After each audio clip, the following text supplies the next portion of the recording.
నమస్కారం. ఎందరో మహానుభావులు అందరికీ వందనములు. I deem it my privilege to be sharing the dais with Parama Pujya Swami Garu. Both the Swamijis who are here in front of us, they don't need any introduction. వాళ్ళు అందరికీ సుపరిచితులు. నా తెలుగు కొంచెం తప్పులు ఉంటే మన్నించండి. మద్రాసులో పుట్టి పెరిగాను, అందుకని కొన్ని తప్పులు వస్తాయి అప్పుడప్పుడు. కానీ ఇప్పుడు తెలుగులో మాట్లాడటం చాలా ఇష్టం. నాన్నగారు వాళ్ళు ఎప్పుడు అదే చెప్పేవాళ్ళు, మదర్ టంగ్లో మాట్లాడాలి, తప్పులు చేసినా పర్వాలేదు, అందరూ క్షమిస్తారు. సో ఆ ధైర్యంతోనే ఇవాళ కూడా మీ ముందర ఇలా నిలబడుకోవటం, మాట్లాడటం అనేది ట్రై చేస్తాను. But I may switch to some English words due to my poor vocabulary in Telugu. And నేను తెలుగు చదువుకోలేదు, హిందీ సంస్కృతం ఎక్కువ చదువుకున్నాను కాబట్టి స్కూల్లో కాలేజ్లో కూడా.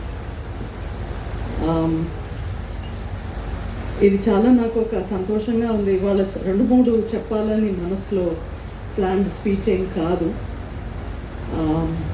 ఇవాళ ఇక్కడ రాకముందు మొన్న 2 రోజులు నిన్న తిరుమలకి వెళ్ళొచ్చాను. సో ఇవాళ ఇక్కడ రావటం దాంట్లో ఒక కంటిన్యూయేషన్ ఆఫ్ దట్ డివినిటీ అని నేను మనసా భావిస్తున్నాను. ఇది మనం అనుకునేది కాదు, స్వామి ఎలా అనుకుంటే అలా జరుగుతుంది అనే ఒక ఎప్పుడు అది ఎప్పుడు ఉంటుందన్నమాట, మైండ్లో కానీ మనసులో కానీ హార్ట్లో కానీ. సో మనంగా ప్లాన్ చేసుకొని ఇలా చేసుకుంటాం అలా చేసుకుంటాం అని అనుకోవటం కొన్నిసార్లు మన చేతుల్లో ఉండవు అని నాకు ఎప్పుడు కొంచెం చిన్నతనం నుంచే ఇది ఉందన్నమాట. అది కాకుండా ఇంకొక చాలా అద్భుతమైన విషయం జరిగింది ఇవాళ. రామ మందిరానికి వెళ్ళడానికి అవకాశం వచ్చినప్పుడు కంట్లో నీళ్ళు వచ్చాయి. ఎందుకంటే ఊహించలేదు,